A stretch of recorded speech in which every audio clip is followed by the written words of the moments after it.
우즈베키스탄이라는 나라가 전쟁이 없어 너무 평화로워서 오히려 지루하다고 느껴질 정도라는 사실 알고 계셨나요? 이 나라는 쿠데타도 혁명도 폭동도 없습니다. 여기가 바로 세계에서 두 번째로 큰 노천근관과 매우 매력적인 여성들이 있는 우즈베키스탄입니다.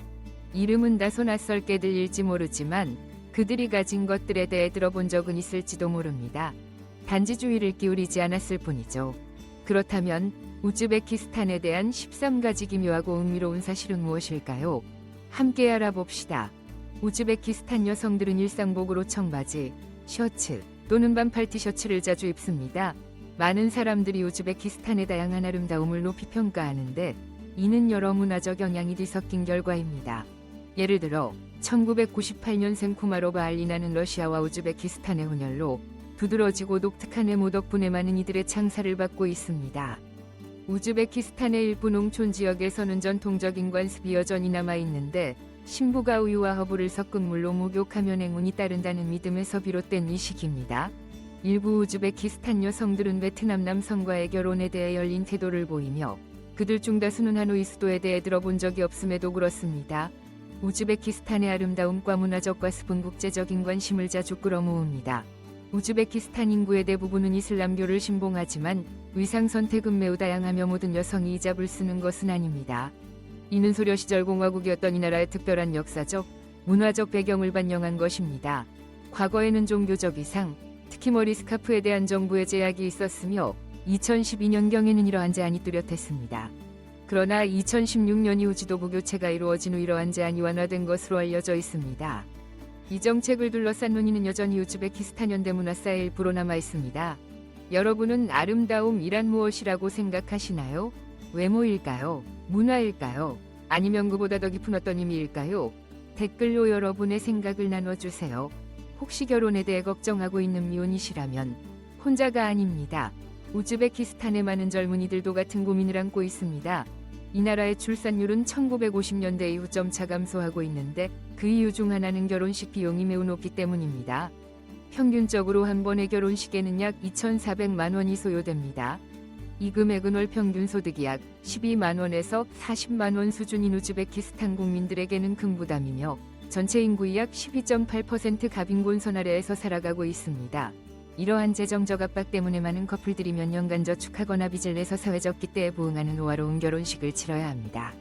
이를 해결하기 위해 우즈베키스탄 정부는 2018년부터 결혼식을 간소화하도록 장려하는 상담 프로그램을 시행해왔지만 그 실행에는 여러 난관이 따르고 있으며 사회 유명 인사들조차 여전히 화려한 결혼식을 올리는 경우가 많습니다.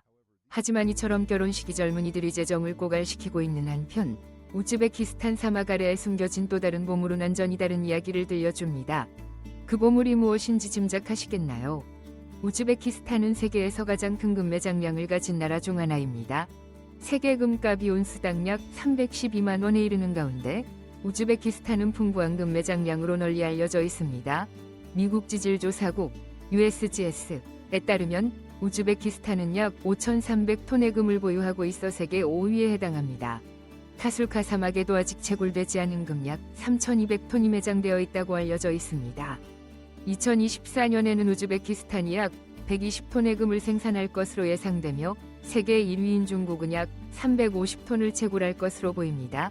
우즈베키스탄 중앙은행은 매년 약 25톤의 금을 판매하며 이는 카자흐스탄에 이어 세계 두 번째로 많은 수치입니다. 마룬타 금광은 카질쿰 사막 남서쪽 산악지대에 위치해 있으며 이는 미국 네바다 금광에 이어 세계 두 번째로 큰 노천 금광입니다. 미랄라 광산은 약 1억 7,100만 원 수익금, 즉 5,320톤 이상을 보유하고 있으며 1969년부터 채굴이 시작되었습니다. 참고로 러시아 쇼카카에 위치한 쿠폴 광산은 약 4,500톤의 금을 보유한 것으로 추정됩니다. 그러나 이 지역은 겨울기온이 영하 50도까지 떨어지고 가장 가까운 마을과의 거리가 2,200km 가넘는 등 혹독한 기후와 외진 위치로 인해 채굴이 매우 어렵습니다. 현재 이 지역의 노동자 캠프는 헬스장, 도서관, 음악실, 지붕이 있는 통로 등 다양한 편의시설을 갖추고 있어 혹독한 환경 속에서도 안전하고 쾌적한 작업 환경을 제공하고 있습니다. 2018년에는 쿠폴 광산에서 금을 수송하던 항공기가 이륙 중 기술적인 문제로 인해 사고가 발생하면서 약 3.4톤, 거의 200개의 금괴가 야쿠츠크 공항 활주로에 떨어지는 사건이 있었습니다. 다행히도 당국은 172개의 금괴를 사고 없이 회수할 수 있었습니다. 문화적 측면에서 금은 우즈베키스탄에서 상징적인 의미도 지닙니다. 전통적인 풍습 중 하나는 금으로 만든 치아보 철물을 착용하는 것으로 이는 한때 지위와부의 상징으로 여겨졌습니다. 이 관습은 소련 국가들 전반에 걸쳐 존재했으며 지금도 일부 지역에서는 문화적 정체성의 일환으로 남아 있습니다. 우즈베키스탄의 금 가격은 일부 국제시장에 비해 온스당 약 27만 원 저렴한 편입니다. 2024년 우즈베키스탄 중앙은행은 금 보유량을 11톤 추가하여 총 391.9톤까지 늘렸습니다. 계속하기 전에 시청자 여러분께 단 10초만 특별한 부탁을 드리고자 합니다. 만약 이 채널을 도와주실 수 있다면 알림 설정과 구독 버튼을 눌러주세요. 이는 채널 발전에 큰 도움이 되며 여러분께 더 나은 콘텐츠를 제공하기 위해 더욱 노력하겠습니다. 괜찮으시겠죠? 우즈베키스탄이 면화 산업은 흔히 흰색 황금이라고 불리며 국가 경제에서 핵심적인 역할을 하고 있습니다. 이는 전체 수출 가치의 약 17%를 차지합니다. 매년 약 300만에서 1200만 개의 면화 꾸러미가 생산되며 우즈베키스탄은 세계 10대 면화 생산국 중 하나로 꼽힙니다. 약 150만 헥타르의 땅이 면화 재배에 사용되며 이는 농업 부문에서 중심 산업입니다. 이 산업은 특히 농촌 지역에서 많은 계절성 일자리를 제공하며 전체 인구의 약 3분의 1 이수학기에 참여합니다. 면화 수출은 연간 약 1조 3천억 원의 수익을 올리며 주요 수출 시장은 아시아와 유럽입니다. 과거에는 국제노동기구 ILO를 포함한 국제기구들이 면화 산업에서 아동과 공무원의 강제노동 문제에 대해 우려를 표명한 바 있습니다. 그러나 2020년까지 정부의 개혁 이후 감시기관들은 이 현상이 현저히 줄어들었다고 평가했습니다. 그럼에도 불구하고 환경 문제는 여전히 남아있으며 특히 면화농업을 위한 과도한 관계로 인해 알알해의 심각한 축소 문제가 제기되고 있습니다. 우즈베키스탄에서 면화가 흰색 황금이라면 국민의 마음 속에서 훨씬 더 깊은 의미를 지닌 상징은 바로 빵입니다. 이 나라에서 빵은 정신적 문화에서 매우 특별한 위치를 차지합니다. 사람들은 빵을 신의 선물이라 믿으며 결코 땅에 떨어뜨려서는 안 된다고 여깁니다. 자세히 살펴보면 우즈베키스탄의 대부분의 빵이 직사각형이나 길쭉한 모양이 아닌 둥근 모양이라는 것을 알 수 있습니다. 이는 해를 상징하는 형상으로 생명의 원천이자 완전함을 의미하며 우즈베키스탄 문화에서 중요한 상징으로 여겨집니다.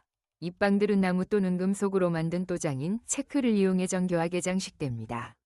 우즈베키스탄의 빵은 독특한 전통 방식을 통해 구워집니다.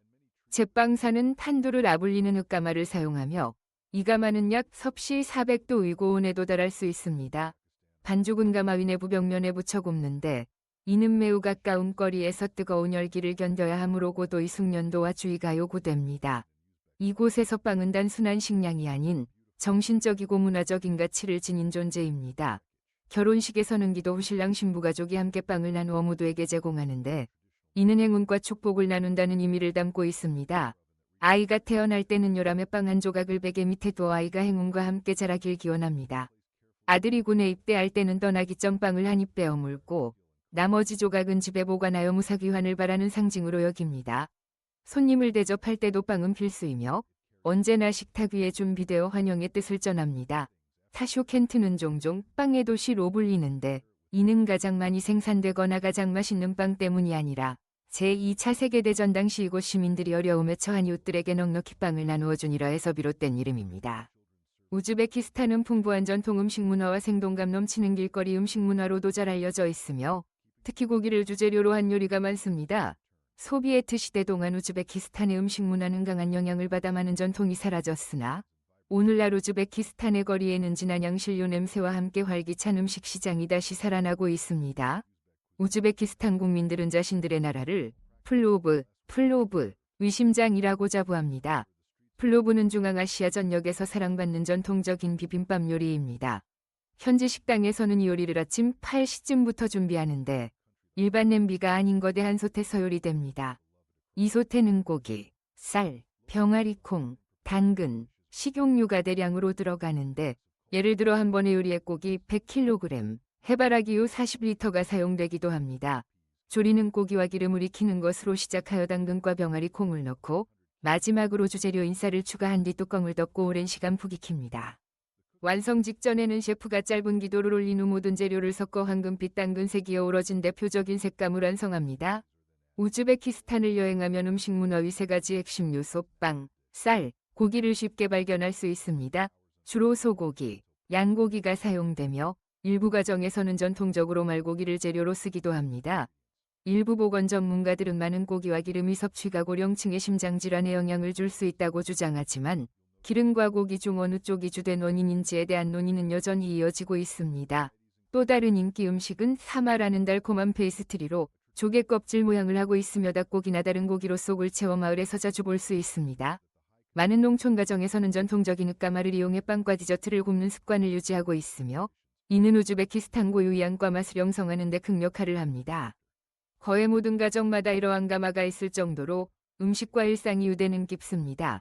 우즈베키스탄은 중앙아시아에서 가장 안정적인 나라 중 하나로 여겨집니다. 이곳에서는 대규모 전쟁이나 분쟁이 일어나지 않으며 민간인이나 관광객을 겨냥한 폭력 사건도 매우 드뭅니다. 수도 타슈켄트는 종종 다른 불안정한 지역과 비교되어 평화롭고 조용한 도시로 묘사됩니다. 반면 이웃 국가인 아프가니스탄은 최근 몇 년간 심각한 인도주의적 위기에 직면해 있으며 오랜 충돌로 인해 수백만 명이 난민이 되었고 식량 부족과 긴급 구호가 필요한 상황입니다. 또한 일부 인권단체들은 여성의 교육 참여 및 공공생활 참여에 대한 제한을 지적해왔습니다. 성평등 측면에서 우즈베키스탄은 정치 영역에서 일정한 진전을 이루었습니다. 현재 국회의석의 약 17.5%를 여성이 차지하고 있으며 이는 구소련 국가들 중 벨라루스와 라트비아 다음으로 높은 수치입니다. 이 나라의 법체계는 일부 다처제를 금지하고 있으며 위반 시 벌금 또는 징역형에 처해질 수 있습니다. 우즈베키스탄의 일상은 전통과 현대가 공존하는 모습으로 여성에 대한 존중은 사회적 관계 속에서 뚜렷이 나타나고 손님 안대는 여전히 핵심 가치로 여겨지고 있습니다. 평화롭다는 것이 지루와 무의미하지는 않습니다. 타슈켄트는 밤늦게까지 운영되는 카페, 음악 공연장, 바 등으로 활기찬 야경 문화를 보여줍니다. 하지만 일부 활동은 여전히 엄격하게 통제되고 있습니다. 예를 들어 윤락업소 운영이나 관련 활동은 불법이며 중대한 처벌 대상이 될 수 있습니다. 경제적 어려움이 이러한 물법 행위의 증가에 기여한다는 보고도 있으며 이는 더 넓은 사회적 문제를 반영합니다. 또한 우즈베키스탄에서는 카지노 역시 엔터테인먼트 문화에서 흔하지 않습니다. 금이 풍부한 이 나라에서도 심각한 물 부족 문제가 존재합니다. 카라칼팍스탄 자치 지역의 무이나크 마을에서는 사막 한가운데 좌초된 배들이 있는 이색적인 풍경을 볼 수 있습니다. 이곳은 한때 아랄해가 자리하던 곳으로 면적이 약 6만 8천 제곱킬로미터에 달하며 카스피해와 스피리오호에 이어 세계에서 네 번째로 큰 호수였습니다. 수십 년 전만 해도 이곳에는 10만 명 이상의 어업 공동체가 생계를 이어갔습니다. 하지만 약 70년의 세월이 흐른 지금 대부분의 물은 사라지고 이라크 사막이라 불리는 세계에서 가장 젊은 사막이 그 자리를 차지했습니다. 현재 마을 인구는 약 18,000명으로 줄었으며 대부분이 손자들을 돌보는 노인들과 외지에서 일하는 젊은 세대, 그리고 목축업자와 면화노동자들입니다. 이러한 환경 변화는 소려시대인 1960년대부터 1990년대 사이에 시작되었으며 당시 아뮤다리아 강과 시르다리아 강이 수백만 헥타르의 면화밭에 물을 공급하기 위해 인위적으로 방향을 바꾸는 정책이 시행되었습니다. 이로 인해 아랄해는 점점 줄어들었고 현재는 물웅덩이만 남아 있습니다. 이 지역은 여름에는 섭씨 50도, 겨울에는 섭씨 40도에 이르는 극한 기후를 보이고 있습니다. 연구에 따르면 이 지역의 먼지 수준은 1984년부터 2015년까지 거의 2배로 증가했으며 이는 토양의 염분화와 과거 해안선에서 멀리 떨어진 지역에서도 작물 피해를 초래했습니다. 과학자들은 이 먼지에 농약과 오염물질 잔류물이 포함되어 있으며 이는 환경 문제뿐만 아니라 세계 평균보다 높은 일부 질병 발생률과 관련이 있다고 밝혔습니다. 아랄해에 대한 이야기는 자연수자원 시스템이 대규모 변화가 환경과 인간에게 얼마나 오랜 영향을 미칠 수 있는지를 보여주는 대표적인 사례입니다. 전 세계적으로도 비슷한 양상이 확인되고 있으며 최근 20년 동안 수천 km에 달하는 해안간 적지들이 사라졌습니다. 만약 여러분이 우즈베키스탄의 금광처럼 드물고 특별한 이야기를 좋아하신다면 채널을 구독하고 알림을 설정해주세요. 앞으로도 숨겨진 이야기들을 놓치지 않도록 말이죠. 우즈베키스탄에서 가장 인기 있는 사우나 형태 중 하나는 해맘입니다. 이 전통적인 사우나는 많은 이들에게 사랑받고 있으며 벽돌이나 석재로 지어진 도명지 분구조 덕분에 열을 잘 유지합니다. 이용객은 돌바닥에 앉거나 누워 땀을 흘린 뒤 천연허브 비누로 몸을 닦아내며 피로를 풀고 몸을 정화합니다. 가장 유명한 하맘 중 하나는 바카라에 위치한 보조리코르드 하맘으로 14, 15세기에 건축되었으며 현재도 운영 중입니다. 타슈켄트와 사마르칸트에도 다양한 유명한 함들이 있습니다. 대부분의 함함은 다양한 온도 위방을 갖추고 있어 방문객들은 개인의 체질과 선호에 따라 선택하고 휴식 시간을 조절할 수 있습니다. 함암의 에도아랄해 인근 사막 지역에서는 모래찜질이라는 독특한 사우나 체험도 있습니다.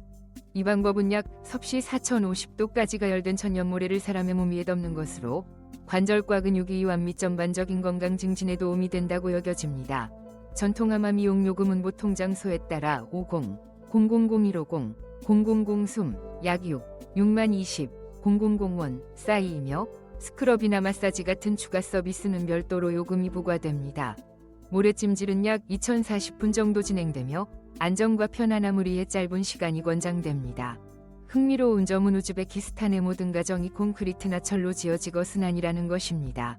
특히 카바, 바카라, 사마르칸트 같은 역사적인 지역에서는 수만 채의 흙벽돌집이 여전히 존재합니다.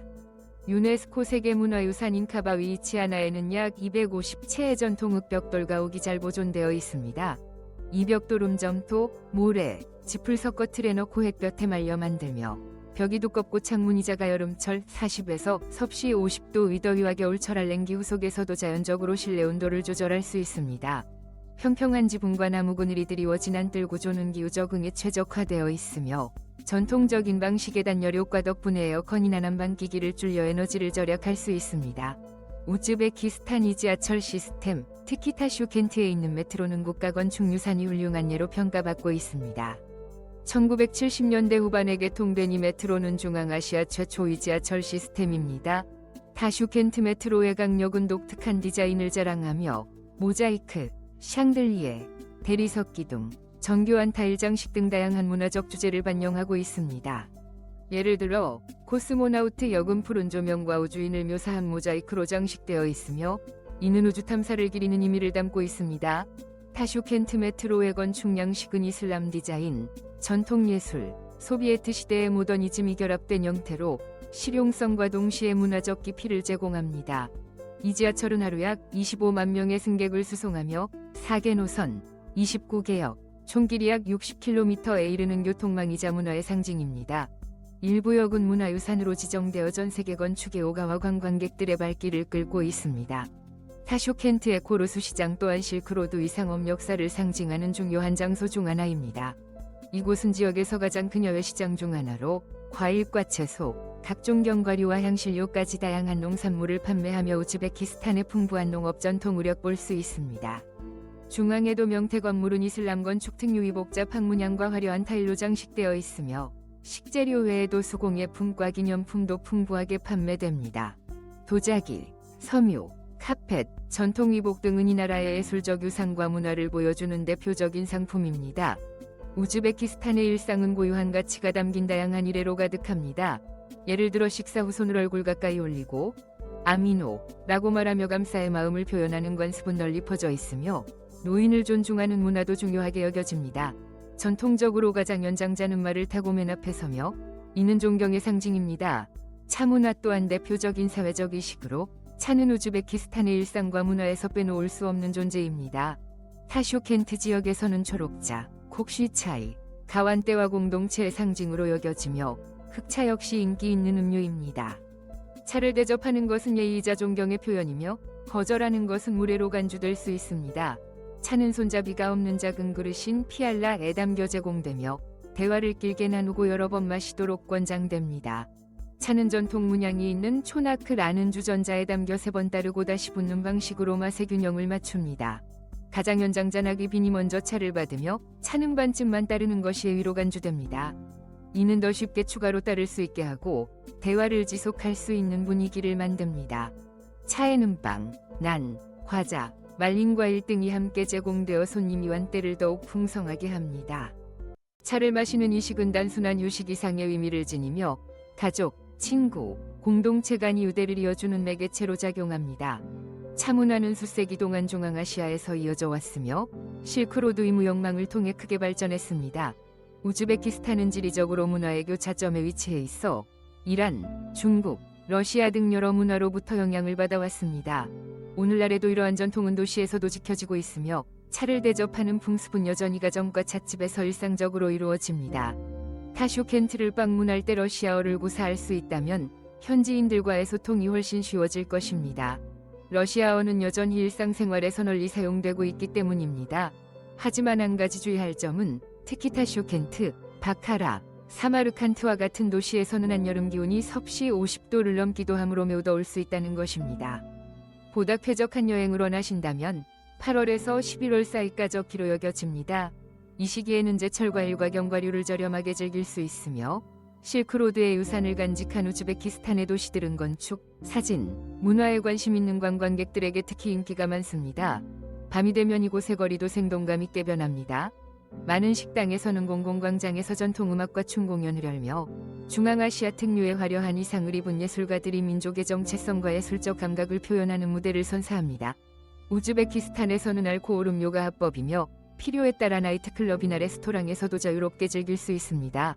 특히 주말에는 밤 문화가 매우 활기차며 엔터테인먼트를 찾는 관광객들에게 생동감 넘치는 분위기를 제공합니다. 타슈켄트는 또한 1966년에 발생한 규모 8리터 위강진으로 인해 수만 채의 건물이 파괴되고 많은 주민들이 집을 잃은 역사적 사건을 간직한 도시입니다. 소련이 대규모 재건 지원 덕분에 도시는 현대적인 도시 중심지로 재건되었으며 지하철 시스템 같은 인프라가 그 상징적인 예입니다. 현재 위타슈켄트는 지진 이후 건설된 중산층 아파트 단지로 구성되어 있으며 일반적으로 70제곱미터 정도의 이룸 구조로 실용적인 설계가 특징입니다. 최근 몇 년 사이에 경제적 요인과 러시아를 포함한 주변 지역에서 이주 수요 증가로 인해 주택 임대료는 크게 상승했습니다. 그러나 전통 결혼식 비용이 상당히 높음에도 불구하고 우즈베키스탄은 중앙아시아에서 생활비가 가장 낮은 나라 중 하나로 평가받고 있습니다. 1인 기준 월 평균 생활비, 주거비 제외는 약 60만 80만 원 정도입니다. 도심 내 원룸 아파트 월세는 약 28만 5천 원 70만 원 수준이고 도심 외곽은 약 28만 5천 원 49만 원입니다. 전기, 수도, 가스 요금은 소형 아파트 기준으로 평균 약 6만 5천 원이며 속도 60mbps 이상의 인터넷 요금은 월 1만 7천 원으로 비교적 저렴합니다. 식료품 가격도 합리적입니다. 우유 1갤런은 약 5,400원, 계란 12개는 약 2,400원이며 일반 식당 식사는 약 6,300원, 중급 레스토랑에서 2인 식사는 약 28,000원입니다. 패스트푸드 세트 메뉴도 약 4,400원 수준으로 매우 저렴합니다. 전반적으로 우즈베키스탄은 서구 국가들과 비교했을 때 생활비가 매우 낮은 편이며 저비용 생활을 원하는 외국인이나 여행자들에게 이상적인 목적지로 간주됩니다. 이제 우즈베키스탄을 향한 여정이 마무리되었습니다. 이 중앙아시아 국가에서 여러분을 가장 인상 깊게 만든 것은 무엇인가요? 사막 아래 숨겨진 풍요로움일까요? 아니면 여성들의 아름다움과 자유로움일까요? 여러분의 생각을 댓글로 남겨주세요. 저는 모든 댓글을 읽고 있으며 세계 곳곳에 숨겨진 이야기들에 대한 여러분의 감상을 듣는 것을 매우 기대하고 있습니다. 만약 우즈베키스탄에 대한 이야기들이 흥미로우셨다면 채널을 구독해주세요. 다음 주에는 여러분의 고정관념을 완전히 뒤바꿔 놓을 또 다른 나라로 함께 떠나보려 합니다. 오늘 새롭게 배운 것이 있었다면 좋아요를 눌러주세요. 그것이 더 많은 이들이 이 멋진 이야기들을 만나는 데 도움이 됩니다. 그리고 다음 여행을 계획 중이라면 우즈베키스탄이 그 리스트에 새롭게 추가되었을지도 모릅니다. 끝까지 함께 해주셔서 감사합니다. 댓글을 남겨주시고 좋아요로 응원해주시며 구독 버튼을 눌러 다음 영상도 절대 놓치지 마세요. 다음에 또 만나요.